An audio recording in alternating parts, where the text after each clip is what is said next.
आप सभी को वट सावित्री व्रत की हार्दिक शुभकामनाएं। जेठ महीने की अमावस्या पर वट सावित्री व्रत किया जाता है। इस बार वट सावित्री 19 मई 2023 को रखा जाएगा। नारद पुराण में इसे ब्रह्म सावित्री व्रत भी कहा गया है। सुहागिन महिलाएं इस दिन पति की लंबी उम्र की कामना के साथ बिना कुछ खाए निर्जल व्रत करती हैं। ये व्रत अखंड सौभाग्य की कामना के लिए किया जाता है, इसलिए जरूरी है कि महिलाएं वट सावित्री व्रत से संबंधित सामग्री आज ही इकट्ठा करके रख लें, जिससे पूजा में कोई अवरोध ना हो। तो आइए जानते हैं वट सावित्री व्रत की पूजन सामग्री, मुहूर्त और लाभ।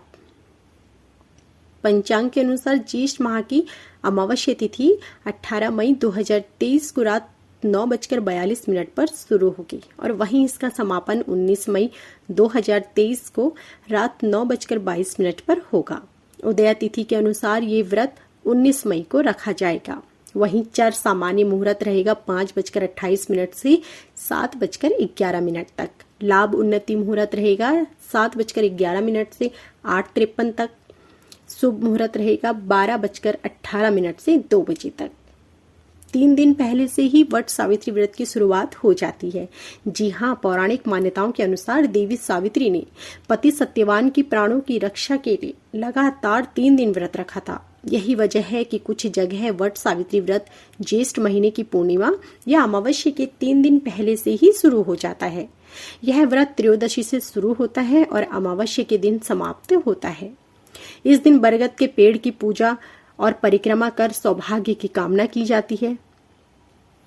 वट सावित्री व्रत की सामग्री: 2 बांस की टोकरी, सावित्री और सत्यवान की मूर्ति, बांस का पंखा, कच्चा सूत, लाल रंग का कलावा, मिट्टी से भरा हुआ जल का घड़ा, अगरबत्ती, गंगा जल, बतासे, धूप, 1.25 मीटर कपड़ा, फल, फूल, अनाज या मखाने, मिट्टी का दीपक, रोली, चावल, इत्र, पान, सिंदूर, सुपारी, नारियल और वट वृक्ष, काली भीगी हुई चनी, सुहाग का सामान, मिठाई और घर से बना हुआ मीठा पकवान।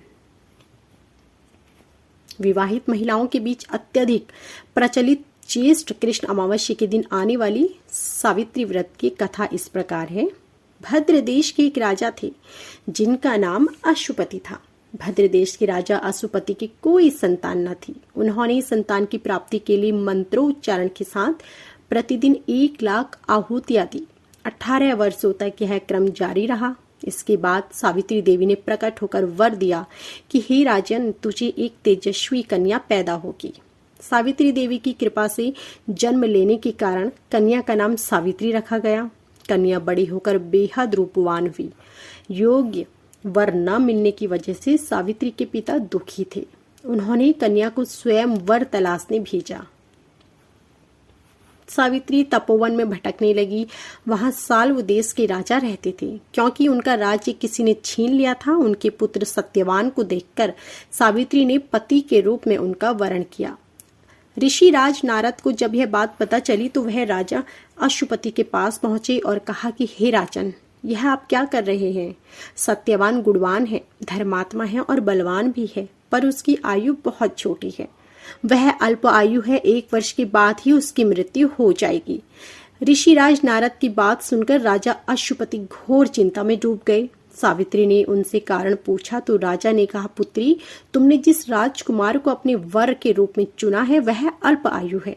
तुम्हें किसी और को अपना जीवन साथी बनाना चाहिए। इस पर सावित्री ने कहा कि पिताजी, आर्य कन्याएं अपने पति का एक बार ही वरण करती हैं। राजा एक बार ही आज्ञा देता है और पंडित एक बार ही प्रतिज्ञा करते हैं और कन्यादान भी एक ही बार होता है। सावित्री हट करने लगी और बोली, मैं सत्यवान से ही विवाह करूंगी। राजा अशुपति ने सावित्री का विवाह सत्यवान से कर दिया।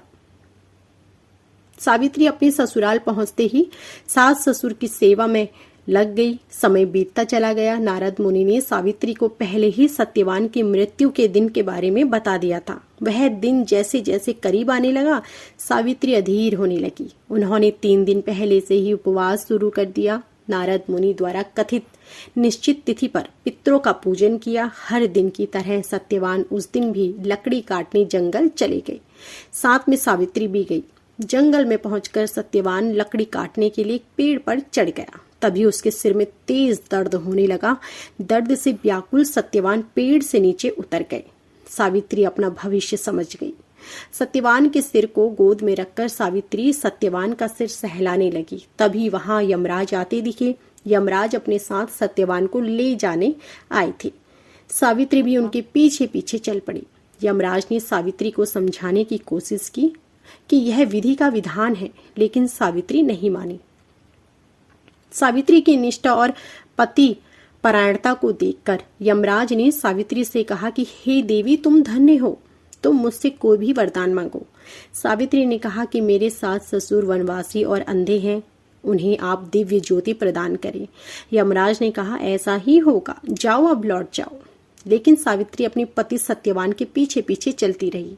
यमराज ने कहा देवी, तुम वापस जाओ। सावित्री ने कहा भगवान, मुझे अपने पति देव के पीछे पीछे चलने में कोई परेशानी नहीं है। पति के पीछे चलना मेरा कर्तव्य है। यह सुनकर उन्होंने फिर से उसे एक और वर मांगने के लिए कहा। सावित्री बोली, हमारे ससुर जी का राज्य छिन गया है, उसे पुनः वापस दिला दें। यमराज ने सावित्री को यह भी वरदान दे दिया और कहा अब तुम लौट जाओ। लेकिन सावित्री पीछे पीछे चलती रही। यमराज ने सावित्री को तीसरा वरदान मांगने को कहा। इस पर सावित्री ने कहा 100 संतानों और सौभाग्य का वरदान मांगा। यमराज ने इसका वरदान भी सावित्री को दे दिया। सावित्री ने यमराज से कहा कि प्रभु, मैं एक पतिव्रता पत्नी हूँ और आपने मुझे पुत्रवती होने का आशीर्वाद दिया है। यह सुनकर यमराज को सत्यवान के प्राण छोड़ने पड़े।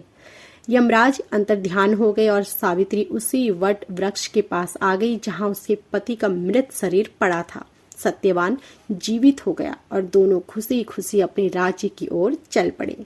दोनों जब घर पहुंचे तो देखा कि माता पिता को दिव्य ज्योति प्राप्त हो गई है। इस प्रकार सावित्री सत्यवान चिरकाल तक राज्य सुख भोगते रहे। अतः पतिव्रता सावित्री के अनुरूप ही प्रथम अपने सास ससुर का उचित पूजन करने के साथ ही अन्य विधियों को प्रारंभ करें। वट सावित्री व्रत करने और इस कथा को सुनने से उपवासक के वैवाहिक जीवन या जीवन साथी की आयु पर किसी प्रकार का कोई भी संकट आए तो वह टल जाता है।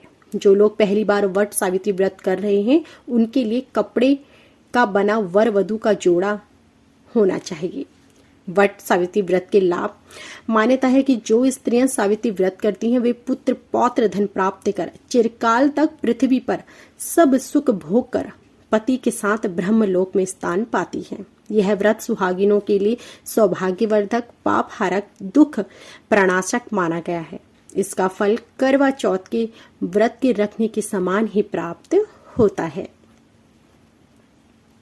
तो यह थी हमारी संपूर्ण कथा।